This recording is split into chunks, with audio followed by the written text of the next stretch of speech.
भद्रं पश्येमाक्षभिर्यजत्रा स्थिरैरङ्गैस्तुष्ट्वांसस्तनूभिः व्यशेम देवहितं यदायुः स्वस्ति न इन्द्रो वृद्धश्रवाः स्वस्ति न पूषा विश्ववेदाः स्वस्ति नस्तार्क्ष्यो हरिष्ठनेमिः स्वस्ति नो बृहस्पतिर्दधातु। ओम शांति शांति शांति। ओम भद्रन्नो अपि वातयमनः। ओम शांति शांति शांति। ओम नमः शिवाय गुरवे सच्चिदानन्दमूर्तये निष्प्रपञ्चाय शान्ताय निरालम्बाय ते। हरि ओम श्री गुरुभ्यो नमः। हरि ओम।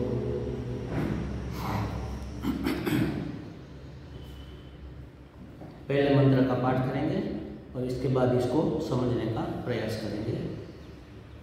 अथ आश्वलायनः। अथ आश्वलायनः भगवन्तं परमेष्ठिनं उपसमेत्युवाच अधीः भगवो ब्रह्मविद्यां वरिष्ठाम्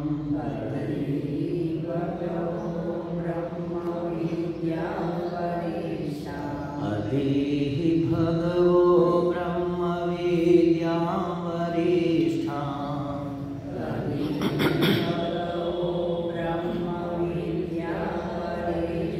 सदा सद्भिः सेव्यमानां निगूढाम्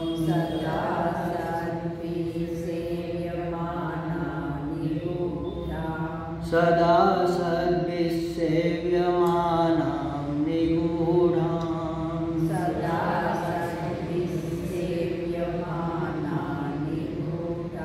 यया चिरात् सर्वपापं व्यपोह्य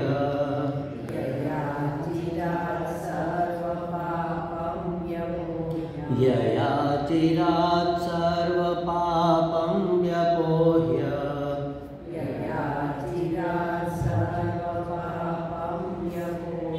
परात् परं पुरुषं याति विद्वान्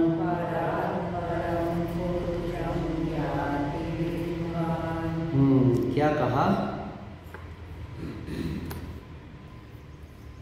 ऋषि आश्वलायन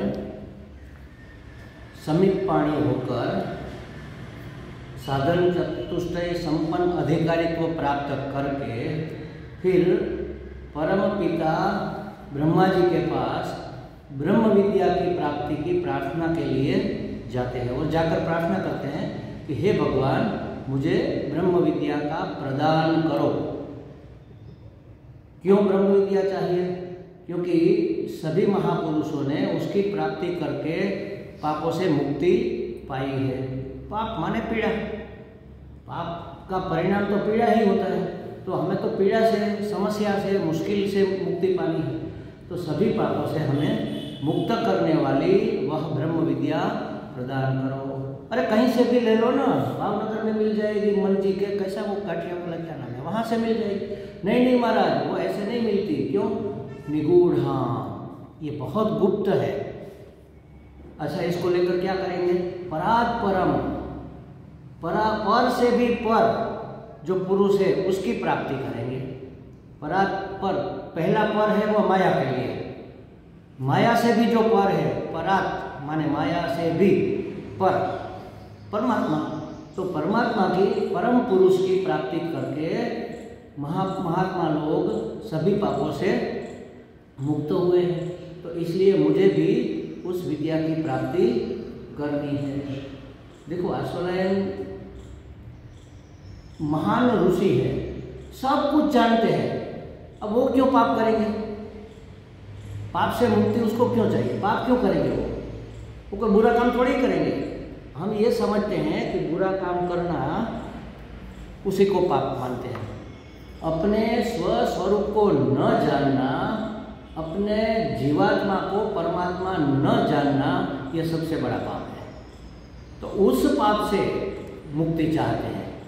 मूल पाप तो वही है, और इस पाप को लेकर सब पाप होते हैं।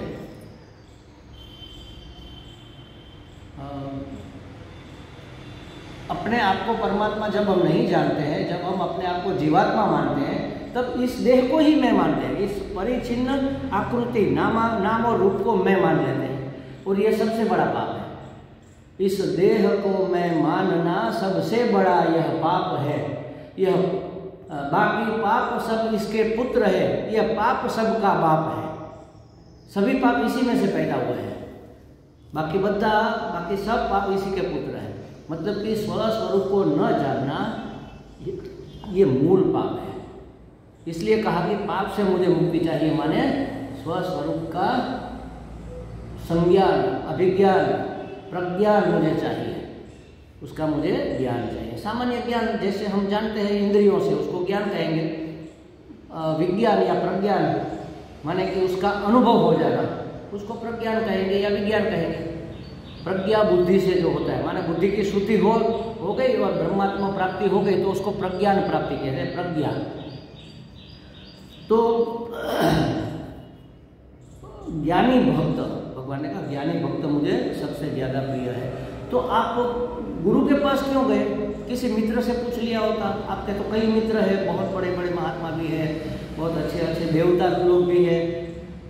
उस जमाने में ये होता था कि देवता लोग संसारी लोगों को मदद करने और उसकी मदद मांगने आते थे। देव असुर का युद्ध हुआ तो देवताओं को लगा कि हमारा बल कम पड़ जाएगा, अब क्या करें, अब कौन समर्थ राजा है उसका आवाहन करें, उसकी सहायता मांगे। तो दशरथ राजा उस समय थे, उसको बुलाया कि आप हमारे साथ आओ और हमारे साथ युद्ध में शामिल हो जाओ, हम असुर को हरा नहीं पा रहे हैं। तो दशरथ गए, युद्ध भी किया, और वहीं पर उसके पाँव की वो जो निकल गई थी किल, और वहाँ पर कई ने अपनी उंगली डालकर 2 वचन पेंडिंग रखे थे। वो देवासुर युद्ध में ही हुआ था। इसी तरह खटवांग, राजा खटवांग बहुत समर्थ राजा थे, उसके बल से देवताओं ने असुरों पर विजय प्राप्त कर ली। देवता प्रसन्न हो गए कि बोलो बोलो, मांगो मांगो, क्या चाहिए आपको, जो मांगो वो मिलेगा। तो उसने कहा मांगना तो कुछ नहीं, मुझे चाहिए कुछ नहीं, आप ऐसा करो, मुझे ये बता दो कि मेरी मृत्यु कब है, ताकि मैं उसके लिए कुछ तैयारी कर सकूं। तो देवता जो बात कर रहे थे, शायद इंद्र ही हो गए, उसका मुंह लटक गया। अरे नहीं महाराज, बताओ, कोई दिक्कत वाली बात नहीं, अगर अशुभ समाचार है तो भी हम राजी है सुनने के लिए। तो उसने कहा कि 2 मुहूर्त के बाद, या एक मुहूर्त का था ना, हाँ 1 मुहूर्त के बाद। 1 मुहूर्त माने 1.5 घंटा, 1.5 घंटे के बाद आपकी मृत्यु। अरे 1.5 घंटे के बाद? तो आप ऐसा करो, मुझे जल्दी गंगा किनारे पहुंचा दो। तो देवताओं ने उसको पहुंचा दिया और वह अपने स्व में स्थित हो गए, 1 मुहूर्त में मुक्त हो गए। देखो, जिसको होना है, अगर आप पूरी शिद्दत से लग जाओ, कहते हैं ना पूरी शिद्दत से लग जाओ, तो पूरी कायनात, पूरी प्रकृति सब आपको सहायता करती है। तो इसलिए गुरु के पास जाना चाहिए। गुरु मेवा भी गच्छेत। रामकृष्ण परमहंस कहते थे कि महात्मा का हृदय उत्कृष्ट होता है। उत्कृष्ट माने क्या? हम क्या समझते हैं उत्कृष्ट? हृदय कैसे उत्कृष्ट होगा? यहाँ हमारा हृदय होता है, आध्यात्मिक हृदय यहाँ होता है, तो उसका यहाँ आगे होगा क्या? ऊंचा आ गया।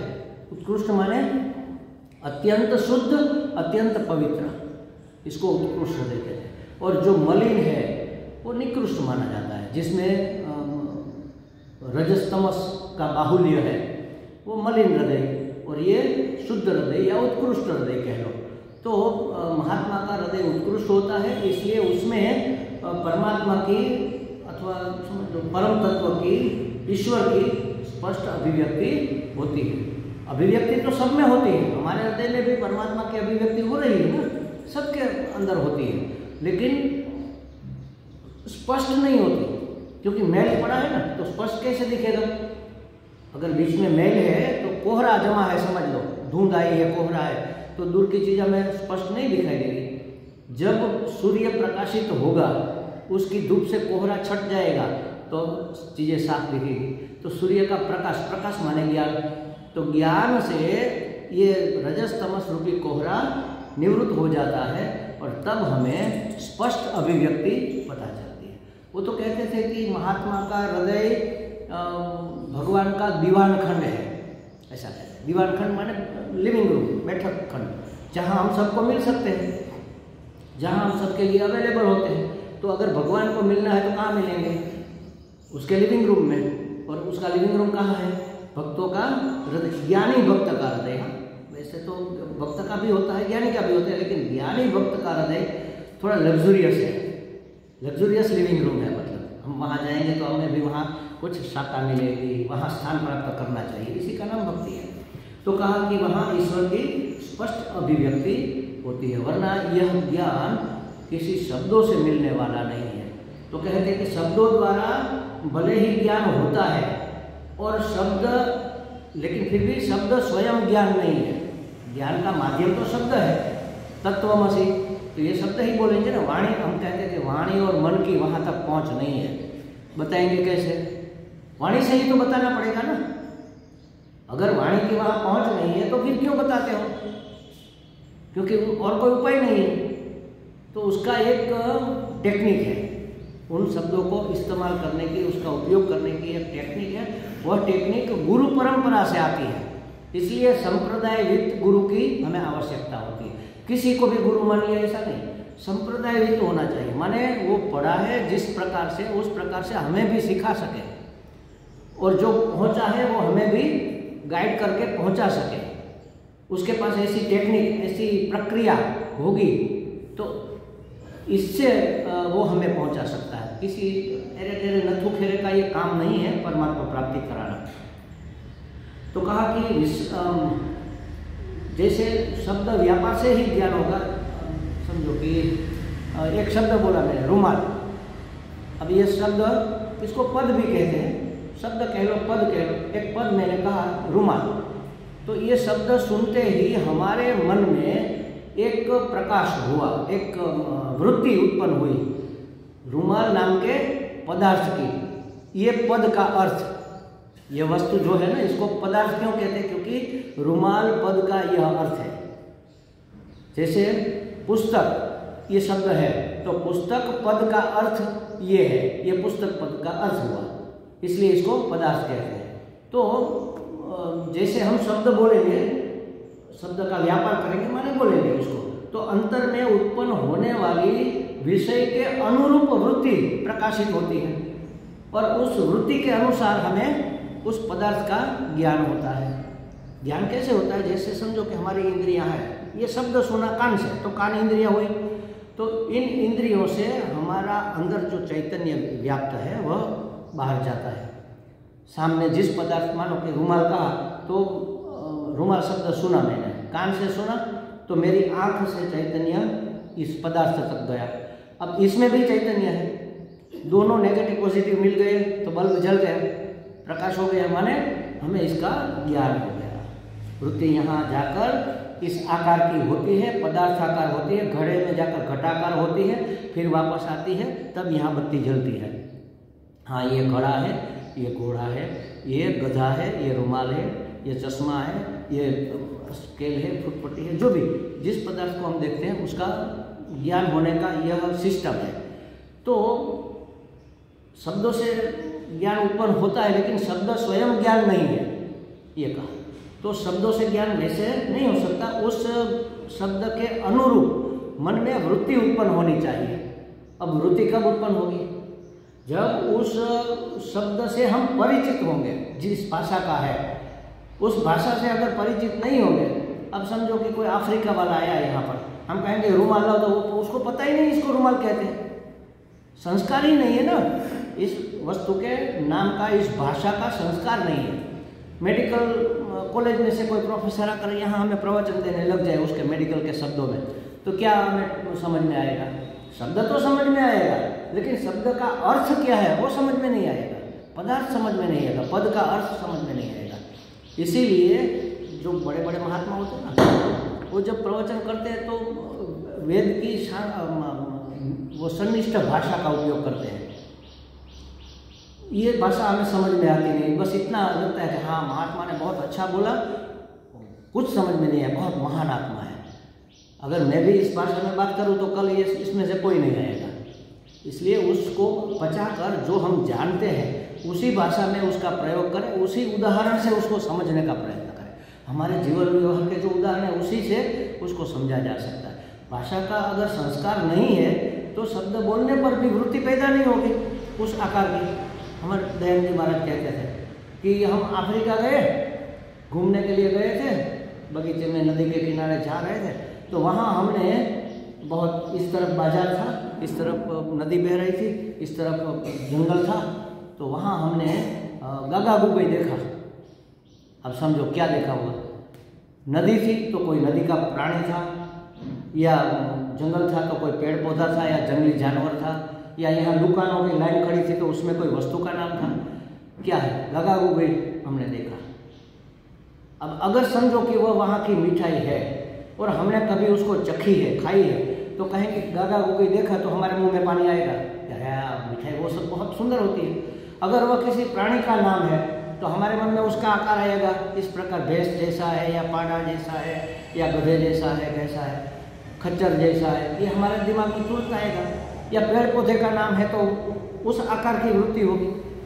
अगर उस शब्द जिस भाषा का है उस भाषा का संस्कार नहीं होगा तो भी वृत्ति पैदा नहीं होगी। तो शब्द से ज्ञान होता है ये बात ठीक है, लेकिन उसमें एक शर्त है कि उस भाषा का संस्कार होना चाहिए। शब्द स्वयं ज्ञान नहीं है, शब्द हमारे अंदर जाकर उस आकार की वृत्ति पैदा करता है, उस वृत्ति के कारण हमें ज्ञान होता है, पदार्थ प्रकाशित होता है, तब हमें ज्ञान, ये सिस्टम है ज्ञान होने की। अब हम कहेंगे तुम परम चैतन्य हो। अब परम चैतन्य माने क्या, वो पता ही अगर जिसको नहीं है तो वो कैसे उसको जानेगा। हम तो वेदांत के विद्यार्थी हैं, वर्षों से सुन रहे हैं चैतन्य चैतन्य, और चैतन्य और चेतना में भी हमें फर्क नहीं पता। हम चैतन्य चेतना सब एक समझते हैं। जैसे दिए का प्रकाश, उसी तरह चैतन्य की चेतना, चैतन्य की चेतना, उसकी प्रवृत्ति के कारण पैदा होने वाली जो वस्तु है उसका नाम चेतना है। चैतन्य इफेक्ट करेगा, उसका जो असर पैदा होगा उसका नाम चेतना है। हमारे शरीर में चेतना है, किसके कारण है? चैतन्य के कारण। चैतन्य जब अभिव्यक्त नहीं होगा, चेतना नहीं रहेगी, हम कहेंगे कि ये आदमी मर गया। तो जिस बात का, जिस भाषा का संस्कार नहीं है वो हम नहीं समझ पाएंगे, वैसी वृत्ति उत्पन्न ही नहीं होगी। अगर कहें कि हमें परम चैतन्य को प्राप्त होना है, लेकिन परम चैतन्य क्या ये तो पता होना चाहिए। अब उसका तो हमें अनुभव नहीं है, तो कैसे वृत्ति होगी? शब्दों से ज्ञान कैसे होगा? परमात्मा प्राप्ति करनी है, और परमात्मा को न तो हमने देखा है न तो पाया है। थोड़ा बहुत उसके बारे में अगर सुना भी है तो थोड़ा बहुत हम दिमाग में आएगा कि मुरली मनोहर होगा, या धनुष्मान लेकर खड़ा होगा, या सुदर्शन चक्र लेकर, थोड़ा बहुत ज्ञान है तो हमें वो हमारे इमेजिनेशन में आएगा। लेकिन अगर अनुभव ही नहीं है तो शब्दों से तो कुछ कहा ही नहीं जा सकता, और शब्दों की तो मर्यादा है ना। मैं कहूँ कि परमात्मा को प्राप्त करना है, हमें परमात्मा को प्राप्त करना है, सबने सुना हमें परमात्मा को प्राप्त करना है। अब हर एक के मन में परमात्मा शब्द का जो इफेक्ट हुआ वो अलग अलग हुआ। कोई समझेगा कि विष्णु भगवान, उसको प्राप्त करना है, कोई समझेगा शिव जी वो परमात्मा है, उसको प्राप्त करना है, कोई समझेगा हनुमान जी। हर एक के मन में अलग अलग चीजें आएगी। तो शब्द की तो मर्यादा है, वो समग्रता से परमात्मा शब्द परमात्मा को अभिव्यक्त नहीं कर सकता। इसलिए कहा कि ब्रह्म से, ब्रह्म जो है वह वाणी का और मन का विषय नहीं है। तो इसलिए कहा अस्तित्व को हम जानते हैं लेकिन समग्रता में नहीं जानते। अस्तित्व है, इसका अस्तित्व है, इसका, पर लेकिन समग्र अस्तित्व उसको हम नहीं जानते। समग्र अस्तित्व का ज्ञान परम ज्ञान है, यह आत्मज्ञान है। कह लो अहम ब्रह्मास्मि, यह सत्य समझ में आ जाए, उस ज्ञान वृत्ति को ब्रह्म ज्ञान कहते हैं। अहम ब्रह्मास्मि, मैं ब्रह्म हूँ, यह समझ में आ जाना चाहिए। सुन तो लिया, समझे कहाँ पर है? मैं ब्रह्म हूँ माने मैं क्या हूँ? तो यह समझने के लिए क्या नहीं हूँ यह भी पता होना चाहिए। मैं जीव नहीं हूँ, मैं परिचिन्न नहीं हूँ, मैं मर्यादित नहीं हूँ, मैं मर्त्य नहीं हूँ, मैं पराधीन नहीं हूँ, मैं बेवकूफ़ नहीं हूँ, मैं सुखी दुखी नहीं हूँ, ये सब मैं नहीं हूँ जिसको मैं मानता हूँ। तो अपने आप को हम सुखी दुखी मानते हैं, हम सुखी दुखी नहीं हैं। हम मर्त्य मानते हैं, हम मर्त्य नहीं है। अगर मर्त्य नहीं है तो भय नहीं है, तो हम अभय में अवस्थित हैं, भयभीत नहीं है। अज्ञानी नहीं है तो हम पराधीन नहीं है, परवश नहीं है। अब कुछ करना है लेकिन कर नहीं पाते, क्या करें, पूछना पड़ेगा, ये पराधीनता है। उसकी परमिशन मिले तो कर पाएंगे, तो ये पराधीनता।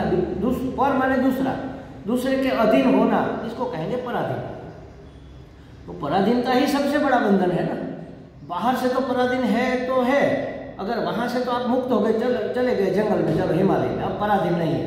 लेकिन अपने अंदर जो काम, क्रोध, लोभ, मोह, मद, मात्सर्य, दम जो पड़े हुए हैं, उसके अधीन है। अरे मुझे नहीं बोलना चाहिए था, मैंने बोल दिया, ये अच्छा नहीं हुआ।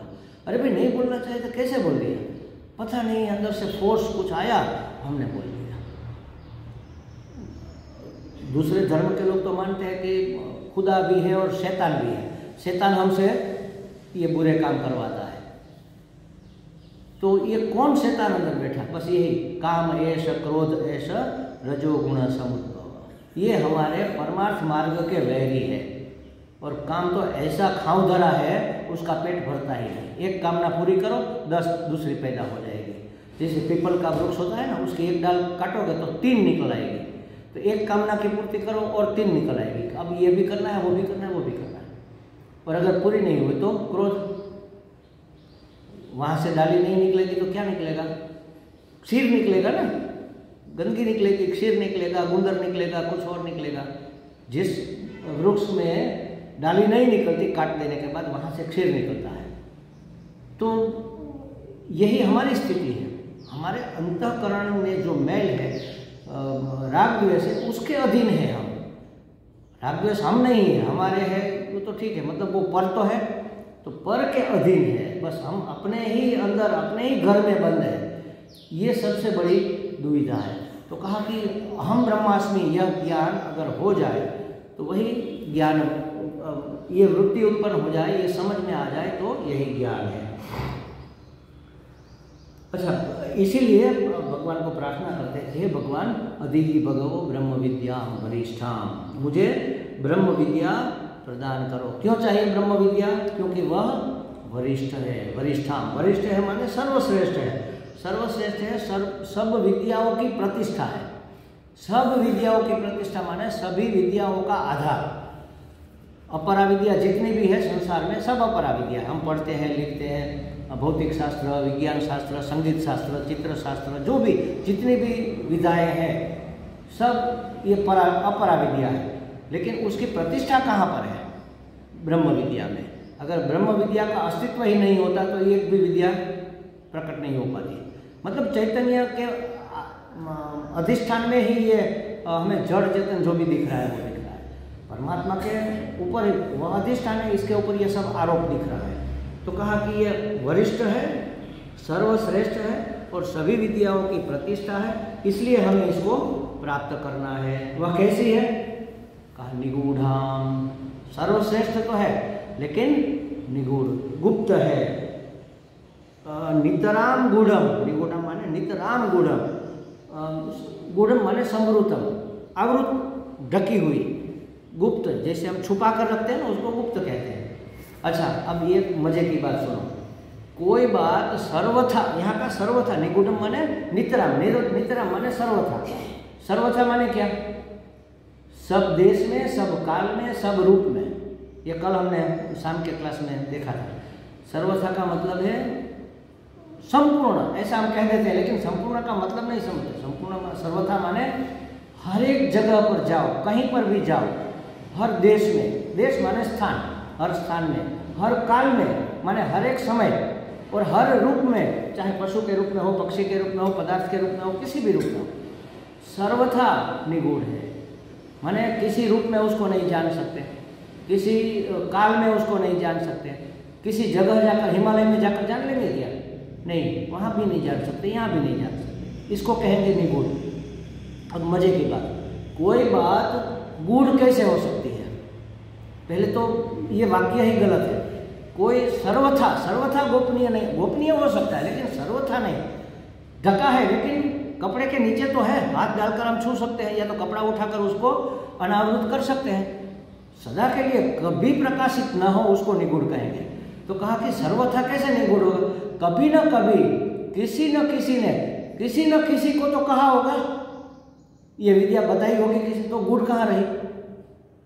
सर्वथा गुड़ कहाँ रही? किसी महात्मा ने किसी समय में किसी स्थान पर किसी व्यक्ति को ये बताई होगी, तो गुड़ तो नहीं रही, फिर भी कहा सर्वथा निगूढ़ है। तो अगर नहीं बताया होता तो पता कैसे चलता कि ये बात है? उस बात का पता भी नहीं चलता, और वो गूढ़ है ये भी पता नहीं चलता। अगर किसी ने नहीं बताया होता तो पता ही नहीं चलता कि है भी और गोपनीय है ये भी पता नहीं चलता। तो जिसे सूचित करे वैसी वह नहीं है। या निगूढ़ का अर्थ ये है कि जिसको हम जैसा बता रहे हैं, जैसे कहते हैं वो क्या मिथ्या, ये संसार तो मिथ्या है। महाराज कहाँ मिथ्या? ये रहा। मिथ्या का मतलब नहीं है ऐसा नहीं है। उसकी सरल व्याख्या दो प्रकार से की जाती है। एक तो वह स्वतंत्र सत्तावान नहीं है, चैतन्य की सत्ता से सत्तावान है, उसकी अपनी स्वतंत्र सत्ता नहीं है। ये शास्त्र की भाषा, ये समझ में नहीं आए तो सरल व्याख्या ऐसी होती है उसकी। मैंने जरा सोच समझ कर इसको शब्दों को जरा बिठाया कि जो जहाँ जैसा दिखता है वास्तव में वो वहाँ वैसा नहीं है, बस ये मिथ्या। दिखता है लेकिन वास्तव में नहीं है ऐसा। ये मेरा सगा है, ये मेरा प्रेमी है, वास्तव में वो प्रेमी नहीं है, वो आपसे प्रेम नहीं करता, वो अपने लिए आपको प्रेम करता है। आत्मानस्तु कामाय सर्वं प्रियं भवति। बस उसी तरह आप एक उदाहरण, ये रुमाल है, कौन से रंग का है? केसरी। इसको हम केसरी कह लो, भगवा कह लो। वास्तविकता क्या है पता है आपको? ये केसरी के सिवा हर एक रंग का है, सिर्फ केसरी नहीं है। वास्तविकता साइंटिफिकली ये है, जो प्रकाश आता है ना, सूर्य का प्रकाश आता है, उसमें 7 रंग होते हैं। हर एक पदार्थ से वह प्रकाश टकराता है, हर एक पदार्थ उस प्रकाश को एब्सॉर्ब कर लेता है, ग्राह्य कर निकल जाता है। लाल निकल गया, हरा निकल गया, पीला निकल गया, काला निकल गया, सफेद निकल। एक प्रकाश ऐसा होता है जो वो नहीं निकल पाता, उस रंग का ये दिखता है, वहाँ से परावर्तित होता है, वहाँ से रिफ्लेक्ट होता है और हम उसको देखते हैं। इस रुमाल ने लाल, नीला, लाल, हरा, पीला हर एक रंग को निकला हुआ है, एक केसरी को नहीं निकल पाया। तो ये वापस आकर हमारे में दिखता है, अरे ये केसरी है, देखो ये है दुनिया का सच, ये वास्तविकता है। दूसरी बात बताऊँ आपको, जैसे हमने विज्ञान में पढ़ा था, 5वीं, 6ठी, 7वीं कक्षा में ही पढ़ा था, वो कांच में से यहाँ एक वृक्ष है और यहाँ से, या तो मीणबत्ती समझ लो, यहाँ से आती है, बीच में कांच रखा है, उसमें हम क्रॉस होकर उल्टी दिखती है। वास्तव में ये पूरी दुनिया उल्टी है, हमें सीधी दिखती है। वास्तव में उल्टी, हम ऐसे नहीं बैठे, हम ऐसे बैठे हैं, लेकिन दिखता है ऐसे बैठे हैं। ये विज्ञान कहता है, क्योंकि वो हमारी आँख में आकर यहाँ से उल्टा हो जाता है। अगर उल्टा हो गया तो हमें उल्टा दिखना चाहिए, मतलब सुलटा दिख रहा है तो कहने का मतलब ये उल्टा होना चाहिए ना। हमें सीधा दिखता है तो ये उल्टा होना चाहिए। हमारी आँख की खिड़की में से जब इसका प्रकाश, किसी वस्तु का, ये फूल का प्रकाश, गुलाबी रंग फूल के आकार का बिंब जाता है यहाँ, तो यहाँ से हम ऐसे क्रॉस हो जाता है, उल्टा हो जाता है, अंदर जाकर ये प्रतिबिंबित होता है। तो ये है, ऐसा हमें दिखता है, वो वास्तव में ऐसा है। और ऐसा अगर हम रखेंगे तो वो वास्तव में सीधा है। देखो ये है निगूढ़, ये है गुप्त बात। इसको सांसारिक तो स्थूल पदार्थों को भी हम सही नहीं पहचान पाते, ब्रह्म विद्या को क्या पहचानेंगे? तो कहा कि किसी न किसी ने कभी न कभी किसी न किसी को तो बताई होगी। तो फिर अगर नहीं बताई तो पता कैसे चले कि ये बात भी है, और पता कैसे चले कि ये गूढ़ है? चलो कान में बता दिया, किसी ने कान में बता दिया और कहा कि किसी को नहीं बताना, लेकिन बताया तो सही। और कहेंगे ना कि ये बात गुप्त रखनी है, ये बिल्कुल गुप्त, सीक्रेट। હું તને કહું છું, કોઈને નહીં કહેતો, આ સિક્રેટ છે, कह दिया तो सीक्रेट कहाँ रहा? किसी एक को भी अगर आपने बता दिया तो वो सीक्रेट नहीं रहा। अच्छा, आपने जाना, आपने कैसे जाना? किसी ने बताया तभी तो आपने जाना। तो सीक्रेट कहाँ रहा? किसी ने आपको बताया, आपने किसी दूसरे को बताया, किसी को मत बताना, वो 4 लोगों को बताएगा, किसी को मत बताना। फिर भी गुड़ का गुड़ मानना जाता है कि ये गुप्त बात कुछ चल रही है, कुछ गुप्त बात चल रही है, माने मुझे जो पता नहीं है उसको हम गुप्त मान लेते हैं, वास्तव में वह निगूढ़ होता नहीं है। तो कहा कि गोपनीय, कैसे गोपनीय? सूचित करे कि भाई किसी को नहीं कहना, लेकिन सूचित तो किया। तो ब्रह्म विद्या भी कई बार कई लोगों ने, कई महात्माओं ने, कई अपने शिष्यों को बताई है, फिर भी सदा गोपनीय ऐसा कहा जाता है कि सदा गोपनीय है। ये बात समझने जैसे है, सदा गोपनीय क्यों कहा? तो कहा कि यहाँ जो आश्वालयन गए हैं वो आश्वालयन जानता तो बहुत है, लेकिन अभी प्रबोध नहीं हुआ, ज्ञान हो गया, विज्ञान नहीं हुआ। तो विज्ञान निगूढ़ है, विज्ञान प्राप्त करना यह गूढ़ बात है, इसी को ब्रह्म विद्या कहते हैं। ज्ञान को ब्रह्म विद्या नहीं कहते, विज्ञान को ब्रह्म विद्या कहते हैं। हम सब जानते हैं ना, तो हम ब्रह्मास्मि कौन नहीं जानता? इतने शास्त्र कहते हैं, हर 15 दिन में एक महात्मा यहाँ आकर वही तो चिल्ला चिल्ला कर कह रहा है कि तुम ब्रह्म हो, तत्वमसि, हम ब्रह्म है, हम सब अहम ब्रह्मास्मि। लेकिन वह बात समझ में कहाँ आती है, मानने में कहाँ आती है? समझा कब कहा जाएगा? उसके ऊपर अमल हो जाए। मैंने कहा ना, वो पानी भर दो तो पानी आ जाना चाहिए, तब बात समझ में आई। तो हम जानते तो है, मानते कहाँ पर है? सब जानता है, मानता कौन है? जब मानने में आ जाए तब वो अपने जीवन व्यवहार में उतर आएगी।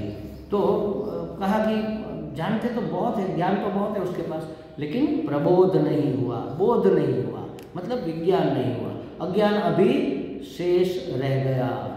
क्योंकि जो बताया जाए तो भी बता नहीं सकते, उसकी कुछ विशिष्ट प्रक्रिया होती है, उस तरह से अगर उसको बताएंगे तभी पता चलेगा। तो कहा कि सभी महात्मा, सभी शास्त्र यही कहते हैं, ब्रह्म विद्या की ही बात करते हैं, सभी महात्मा इसी के बारे में कहते हैं, सभी जानकारों ने इसी को व्यक्त किया है। लेकिन फिर मुंडक में शायद आता है, शिष्य कहता है, महात्मा ने पूछा ज्ञान हो गया? हाँ ज्ञान हो गया। तो जो कहता है कि मुझे ज्ञान हो गया, उसे ज्ञान नहीं हुआ, और जो कहता है कि मुझे ज्ञान नहीं हुआ उसको तो नहीं हुआ, लेकिन जो कहता है कि मुझे ज्ञान हो गया, समझ लेना उसको ज्ञान नहीं हुआ। क्यों भाई? बात पकड़ में आती है? अगर मैं कहूं कि मुझे ज्ञान हो गया तो क्यों नहीं हुआ? मैं तो बचा रहा ना, मुझे माने मैं तो बचा रहा ना। जब तक मैं हूं तहां तक ब्रह्म कहां पर है? जहां मैं हूं वहां तू नहीं, जहां तू है वहां मैं नहीं। ये सीधी बात है। तो शिष्य कैसे कहेगा? मैं ये भी नहीं कहता कि मुझे ज्ञान नहीं हुआ, मैं ये भी नहीं कहता कि मुझे ज्ञान हो गया। तब पता चलेगा कि हाँ अब ये ज्ञानी है। मैंने कहा था, एक उदाहरण दिया था रामसुखदास जी का। एक आदमी आया रामसुखदास जी के पास, महाराज आपके बहुत प्रवचन सुने, सत्संग बहुत किया, मैंने साधना भी बहुत की, उपासना बहुत की, मुझे ज्ञान हो गया। अरे वाह, चलो इतनी मेहनत की, किसी एक को तो हुआ, खुश हो गए। हो गया? तो क्या? हाँ महाराज हो गया। अच्छा क्या हो गया? मुझे पता चल गया मैं ब्रह्म हूँ। अच्छा, तो अब मैं अखंड आनंद में रहता हूँ। अच्छा बहुत बड़ी बात है, बहुत सुंदर बात है, आपको ज्ञान हो गई है तो खुशी की बात है। इतने सालों से मेहनत कर रहे हैं, इतना बक कर रहे हैं, किसी एक को तो हुआ। फिर पूछा कि कोई तुम्हारा सम्मान करता है? तो कहा महाराज अब तो हमारा सम्मान बहुत होता है। तो खुशी होती है? हमारा खुशी तो होती है, कोई सम्मान करे तो। अगर कोई अपमान कर दे तो हाँ तो दुख होता है। तो ज्ञान तो ब्रह्म ज्ञान नहीं हुआ, ब्रह्म ज्ञान हो गया। हर्षामर्ष अगर है तो ज्ञान कहाँ हुआ?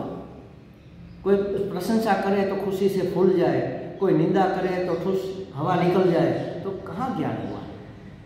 प्रशंसा और निंदा किसकी होगी? उपाधि की होगी ना। और उपाधि को अगर मैं मानता हूँ तभी तो मुझे इफेक्ट करेगा। उपाधि चाहे शरीर की हो चाहे मन बुद्धि की हो। कोई कहे कि तुम बेवकूफ़ हो और मुझे बुरा लगे तो मैं ज्ञानी नहीं हूँ, क्योंकि बेवकूफ़ी तो बुद्धि का धर्म है ना। विद्वता और मूर्खता बुद्धि का धर्म है। बुद्धि को मैं मान लिया, उपाधि को मैं मान लिया, माने परिचिन हो गया, तो ज्ञान कहाँ हुआ? अगर मैं बुद्धि हूँ तो मुझे ज्ञान नहीं होगा। अगर मैं शरीर हूँ तो ये मेरा ज्ञान नहीं है। मैं न तो सर, इसीलिए हमारे शंकराचार्य जी महाराज ने अपनी अनुभूति को अभिव्यक्त किया। मनोभूत्य अहंकार चित्तानिनाहं न च श्रोत्र जीवे न च घ्राण नेत्र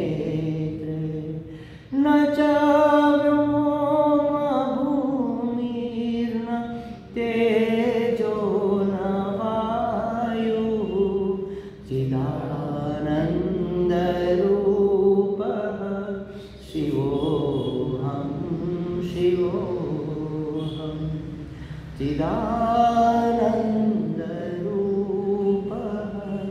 शिवोऽहं शिव। जो अपने आप को शिव स्वरूप, कल्याण स्वरूप जानता है, वह निंदा से दुखी नहीं होगा, प्रशंसा से खुश नहीं होगा, उसको ज्ञान हुआ है। अगर किसी की प्रशंसा तुम्हें खुश करती है तो ज्ञान, वो ब्रह्म ज्ञान नहीं है, ब्रह्म ज्ञान। तो यहाँ पर भी आश्वलायन जानते तो बहुत है, लेकिन प्रबोध नहीं हुआ। और ये बहुत सुंदर, बहुत उत्कृष्ट बात, ये छोटी बात नहीं है, बहुत बड़ी बात तो ये है कि हमें पता चले कि हमें ज्ञान नहीं हुए। इतने बड़े महात्मा को ये पता तो चल गया कि अभी मुझे प्रबोध नहीं हुआ। तो ये अज्ञान का ज्ञान होना ये बहुत बड़ी बात है। इसलिए वह गुरु के पास जाएगा कि अभी मुझे ज्ञान नहीं हो तो मुझे कोई परंपरा प्राप्त गुरु चाहिए। नारायणम पद्म भवम वशिष्ठम शक्तिम च तत्पुत्र पराशरम। नारायण ने ब्रह्मा जी को ज्ञान दिया। अच्छा चलो, नारायण के पास नहीं जाएंगे, लेकिन ब्रह्मा जी के पास तो जा सकते हैं, वो तो परम पिता है। पिता के पास पुत्र को जाने में क्या संकोच। तो वो गए ब्रह्मा जी के पास के, महाराज हमें जो गूढ़ विद्या है उसका ज्ञान कराओ। सभी जानकारों ने कहा, फिर भी बिन कहा रह जाता है। कैसे उदाहरण देते हैं, जैसे एक लाठी है समझ लो, अब बिल्कुल सीधी लाठी है, उसको पानी के अंदर सीधा का सीधा रखो, दिखेगी टेढ़ी। जैसे पानी में प्रवेश करेगी वह टेढ़ी हो जाएगी। जहाँ पानी की सरफेस आती है वहाँ से ऐसी लगेगी आपको, ऐसी सीधी लाठी है वहाँ ऐसी हो जाएगी। तो लाठी जैसे पानी में टेढ़ी हो नहीं गई, टेढ़ी प्रतीत हो रही है, बस उसी तरह ब्रह्म को जब शब्द में ढालोगे, जैसे समझो कि टेढ़ा हो गया। टेढ़ा माने मर्यादित, शब्द कहेंगे शब्द की मर्यादा है। ब्रह्म कैसा है, सुंदर है, तो असुंदर कौन है भाई? तो असुंदर कोई दूसरा नहीं गया ना, तो ब्रह्म कहाँ रहा? इतना कम हो गया ना। ब्रह्म माने सब कुछ, कुछ कमी उसमें नहीं है।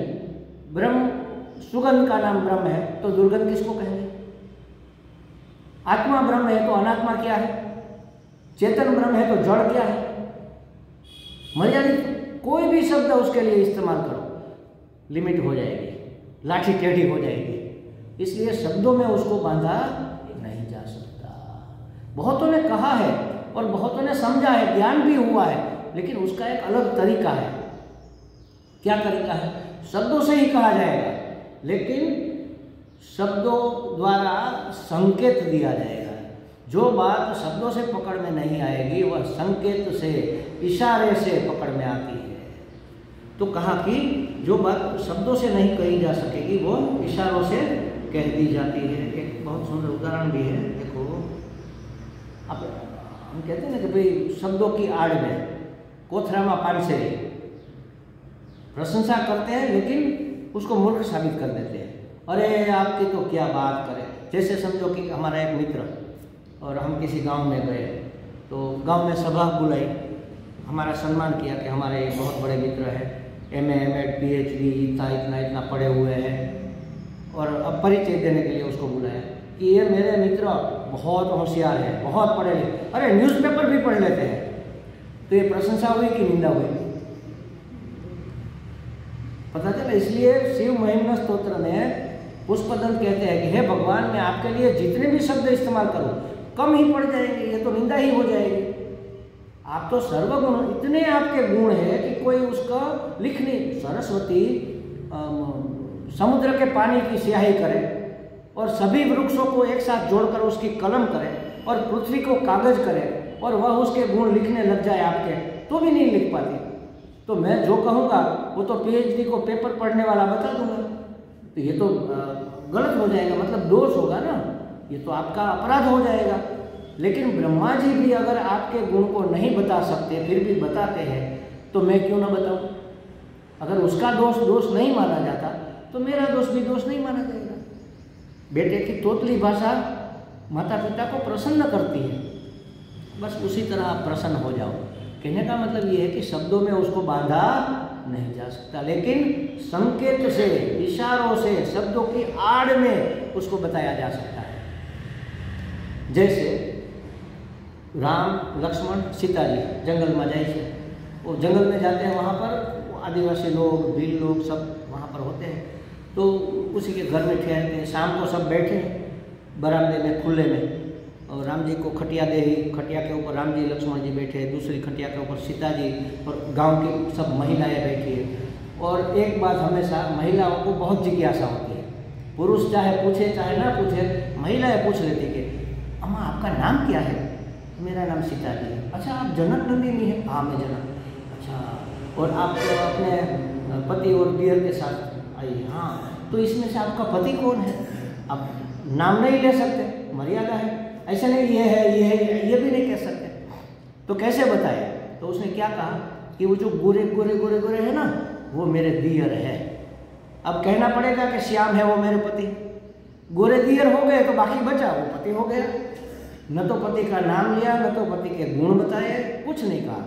वो नहीं है, नेति नेति ये हमारे शास्त्र का है। ये मन बुद्धि चित्त अहंकार मैं नहीं हूँ, ये नहीं हूँ, ये नहीं हूँ, ये नहीं हूँ, ये नहीं हूँ, नेति नेति करके लास्ट में जो बचेगा वो होगा। इशारे तो पूछना नहीं पड़ेगा, उसके लिए कोई शब्द इस्तेमाल ही नहीं करना पड़ेगा। जैसे मैं उदाहरण देता हूँ कि ये पेन है, ये ब्लैक पेन है, इसमें रिफिल भी ब्लैक है। ऐसे ही समझो कि एक कोई ग्रीन कलर की पेन है, उसमें रिफिल भी ग्रीन है। एक लाल कलर की पेन है, उसमें रिफिल भी लाल है। और बस 3 रखो ना, 3 पेन यहाँ पर पड़ी है और मैं भूल गया, कमरे में चला गया।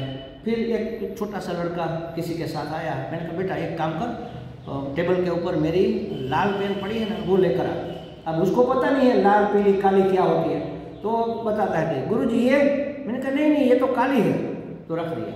फिर दूसरी उठाई हरी वाली, उसने कहा गुरुजी ये, नहीं नहीं बेटा इसको तो हरी कहते हैं। अब तीसरा पूछना पड़ेगा, बाकी बची वो लाल ही होगी, तो वो पूछेगा नहीं, वो लेकर आ जाएगा। बिना बताए शब्दों की आड़ में संकेत मिल गया, इशारा मिल गया, बस इस तरह से ब्रह्म विद्या बताई जाती है। इशारों में क्या कहते हैं उसको, व्यंजना में, अथवा एक और भी शब्द है उसका, इस तरह से उसको बता दिया जाता है लक्ष्यार्थ के बताकर। जैसे समझो कि 3-4 मित्रों ने तय किया कि आज हम घूमने जाएंगे, तो एक मित्र नक्की हुआ कि यहाँ ये कौन सा वाला गांधी स्मृति वाला जो चौक है वहाँ पर सब इकट्ठे होंगे, गांधी जी का स्टैचू है उसके नीचे हम मिलेंगे, फिर साथ में सब घूमने जाएंगे। होली की छुट्टी है तो कहीं जाते हैं, चलो खोड़ियार चल जाके दर्शन करके आते हैं। वो समुद्र में कौन सा महादेव है वहाँ जाते हैं, कुछ तय किया। हाँ तो एक आ गया, फिर देखा तो दूसरा धीरे धीरे आ रहा है, तीसरा आ रहा है, अब चौथा नहीं आया। बहुत इंतजार किया, अभी तक क्यों नहीं, अभी तक क्यों नहीं, अभी तक क्यों नहीं आया। तब किसी एक ने, हाँ देखो हाथी आ गया। हम वहाँ खड़े थे, हमने देखा अरे हाथी तो कहीं है नहीं, ये बच्चे हाथी आ गया हाथी आ गया क्यों कह रहे? क्योंकि उसका जो चौथा मित्र था वो मोटा था और हाथी की तरह दब दब करके चलता था। सब लोगों ने उसका नाम हाथी रखा था। हाथी नहीं है, फिर भी व्यंजना से हमने समझ लिया, उसकी चाल, उसका देखा, उसका शरीर, तो हमने देखा कि वो अपने मित्र की ओर निर्देश कर रहा है, तो हम भी जान गए कि इसको हाथी कह रहे हैं। हाथी वास्तव में प्राणी जो है उसकी बात नहीं हो रही है। मित्र को कैसे हम जान गए?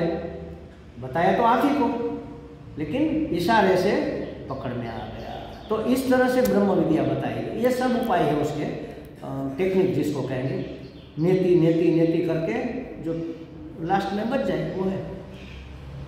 इसी सिद्धांत के कारण बौद्ध धर्म और हमारे संप्रदाय में डिफरेंस होता है। वो कहते हैं शून्य, माने कुछ भी नहीं है, अंत में कुछ भी नहीं है। अंत में सब एक के बाद एक सब मिटता जाता है, अंत में कुछ नहीं है बस। अब कुछ नहीं है किसने कहा? जिसने कहा वो तो है। कोई चेतन होना चाहिए कुछ नहीं है ये जानने के लिए, कहने के लिए। जैसे हम समझो कि हम कमरा खाली कर रहे हैं, भाड़े का कमरा है और परिवार के साथ रहते हैं। अब खाली कर सब सामान नीचे टेम्पो में भर दिया, सब बैठ गए। अंत में हमें याद आया कि जरा एक बार देख लेना चाहिए, लेकिन सीढ़ी कौन चढ़ेगा? बच्चे को भेजा कि जाओ बेटा देख लो कुछ रह तो नहीं गया। वो देखा, सब देखा, इधर उधर सब देख रहा। अरे नीचे से आवाज़ लगे, क्या हुआ बेटा कुछ है तो नहीं? उसने नहीं पापा जी कुछ नहीं है, लेकिन जो बता रहा है वो तो है, वो तो अंदर है। तो कुछ नहीं जैसा कुछ होता ही नहीं, क्योंकि उसको बताने वाला तो कुछ होगा, वह चैतन्य है। तो नेति नेति नेति नेति करते करते जो लास्ट में बच जाए, काली नहीं हरी नहीं, लास्ट में बच गई वो लाल, बस ये तरीका है। इसलिए इस विद्या को निगूढ़ कहा। निगूढ़ माने छुपी हुई नहीं, लेकिन पकड़ में न आने वाली, इसको निगूढ़ कहते हैं। तो गोपनीय का अर्थ यह नहीं है कि किसी ने न बताया न किसी ने जाना, लेकिन गोपनीय का अर्थ यही है कि बताया नहीं जा सकता, शब्दों में बांधा नहीं जा सकता। फिर भी अगर शब्दों में बांधेंगे, कहेंगे, फिर भी पीछे छूट जाएगी। वो बात कहने पर भी बात नहीं रहेगी, बात छूट जाएगी। तो इसलिए इसको निगूढ़ कहा। भले ही कितने लोग पूछ ले और कितने भी बता दे, लेकिन वो बता नहीं पाएंगे, बिल्कुल बता नहीं पाएंगे ऐसा नहीं है, संकेत से बता पाएंगे, स्पष्ट नहीं बता पाएंगे। तो इसके लिए हमारे अंदर अधिकारित्व चाहिए उसकी बात को पकड़ने के लिए।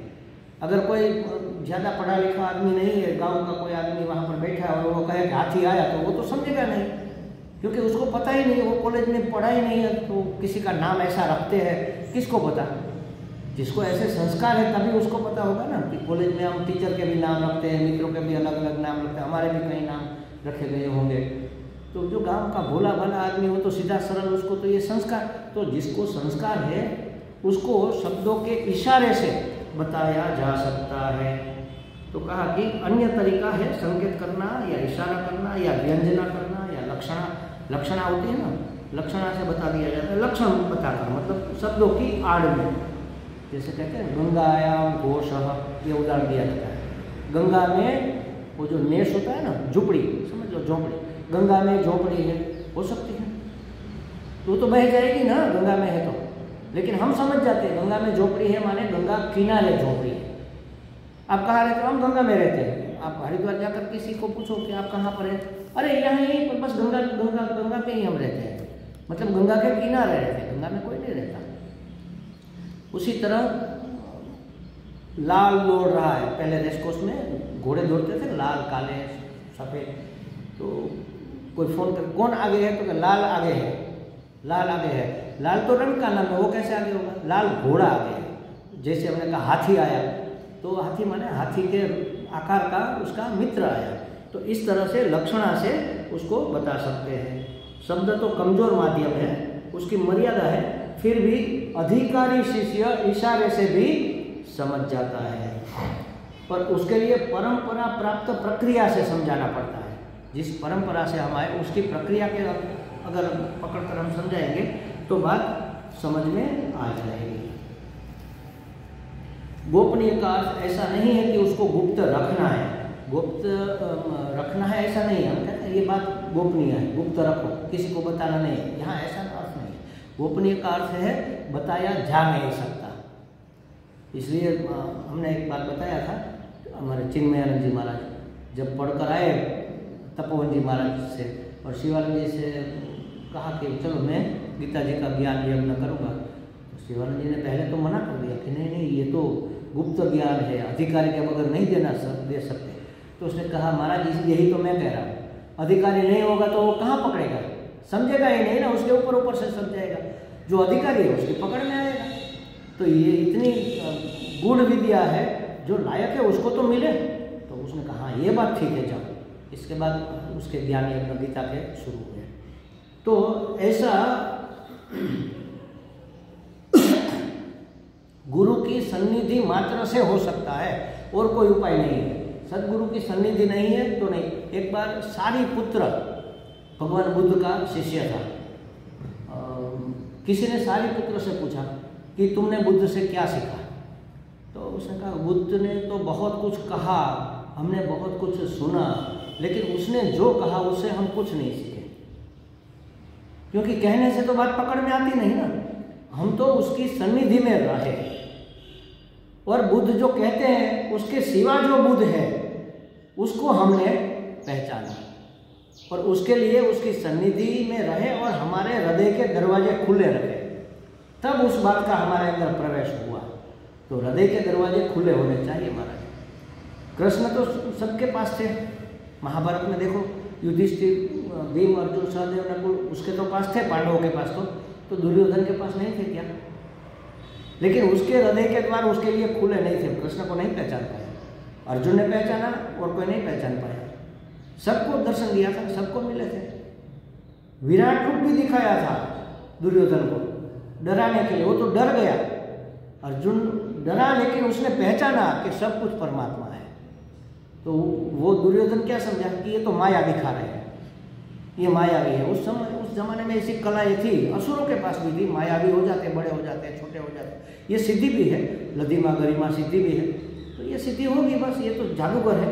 उस समय सब कृष्ण को जो विरोध पक्ष वाले थे सब जादूगर ही मानते थे कि ये तो जादू करता, माया करता, बड़ा मायावी है, बड़ा तरकटी है, ऐसा मानते थे। भगवान नहीं मानते थे, जो उसके भक्त थे वो पहचानते थे, अरे ये तो भगवान है, इसमें इतनी भगवत्ता है और सबका रक्षण करता है। जिसके हृदय के द्वार खुले नहीं थे वहाँ कृष्ण का पास होते हुए भी प्रवेश नहीं हुआ, और जहाँ हृदय के द्वार खुले थे वहाँ चाहे कितनी भी दूर क्यों ना हो वहाँ कृष्ण का प्रवेश हो गया।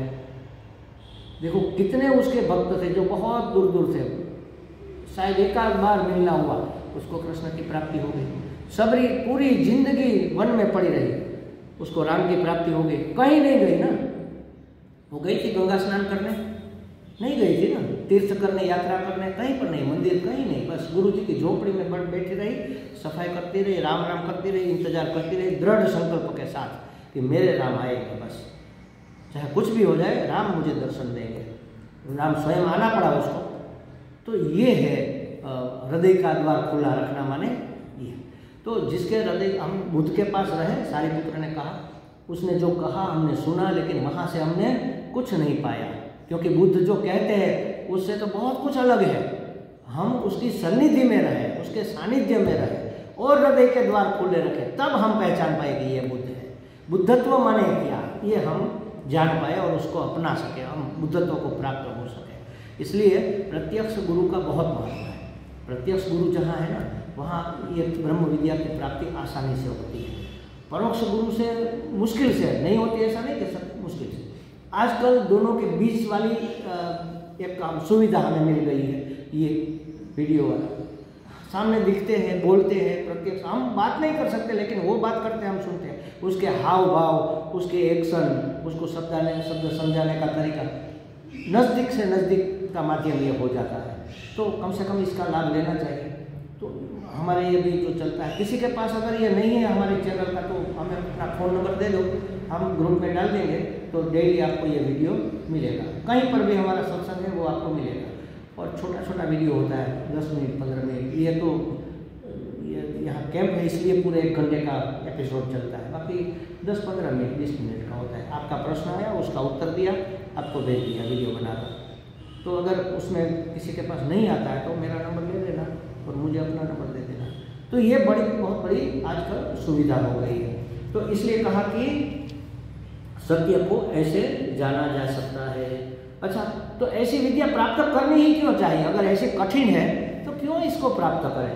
तो कहा कि याचिरात् सर्व पापं व्यपोह्य परात् परम पुरुषं याति विद्वान। ऐसी विद्या सभी पापों को नष्ट कर देती है, सभी पराधीनताओं को, सभी भय को, सभी दुख को ये नष्ट कर देती है। और पर से भी पर, माने माया से भी जो पर पुरुष है परमात्मा, उसको तुरंत अचिरात तुरंत प्राप्त करा दे। जैसे ये विद्या हमारे अंदर आई, परमात्मा को हम तुरंत प्राप्त करें, इसलिए प्राप्त करना है। तो आधा मंत्र हुआ, आधा बाकी रहा।